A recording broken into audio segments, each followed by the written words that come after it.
I recently saw this video of a guy talking about how bad sit-ups are for you, how they ruin your back, they ruin your discs, and you just shouldn't do them. And what you should do is just create intra-abdominal pressure to work your core.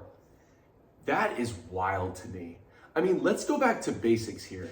Like sit-ups are destroying you. Come on, let's use some common sense. Here's a way to actually tell whether your back and your neck are getting worse from sit-ups. It's simple. Are you worse afterwards?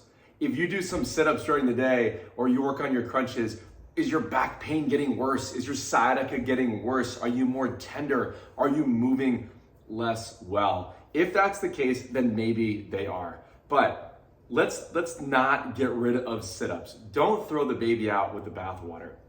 I think that's crazy. Here's a couple of examples. If I shouldn't be doing sit-ups, should I not be getting on the floor?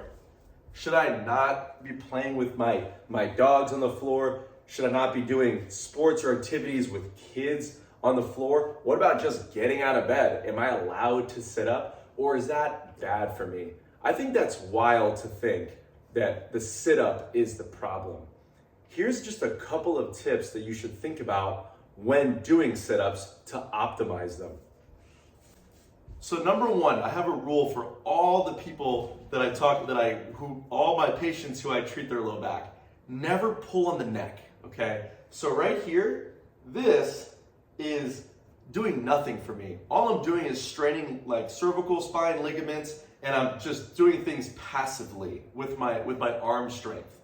So I either put my hands here or on the ears, nice and soft. Now from here, I'll show you just an easy crunch. Like this, I'll lift up my shoulder blades. I can even add in the hips, and I'll breathe through the stomach. Good way to use your abdominals. And then return. I've got good integrity. My entire spine is working together to curl up. I'm using my neck muscles and my deep abdominal muscles while breathing through my diaphragm. If I'm gonna do a sit-up, I can keep my knees bent, or it's a little easier actually if I lower them down.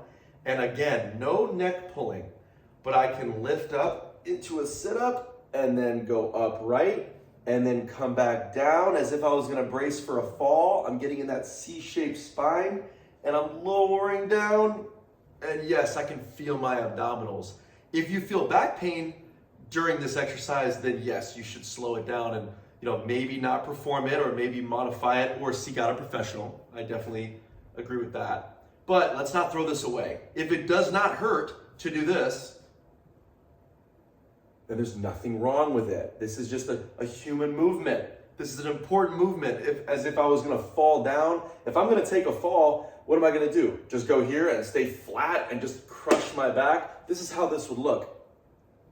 That sucks. Who wants to do that? No, I would brace. I would curl down and I would brace my fall. When I'm sitting up to stand up off the floor, I could go to my side and get on the hands and knees and then half kneeling and stand, or I could sit up and then stand up. So next time you think that a sit-up is so bad for you, or someone tells you that a sit-up is ruining your back, your neck, or your discs, think again.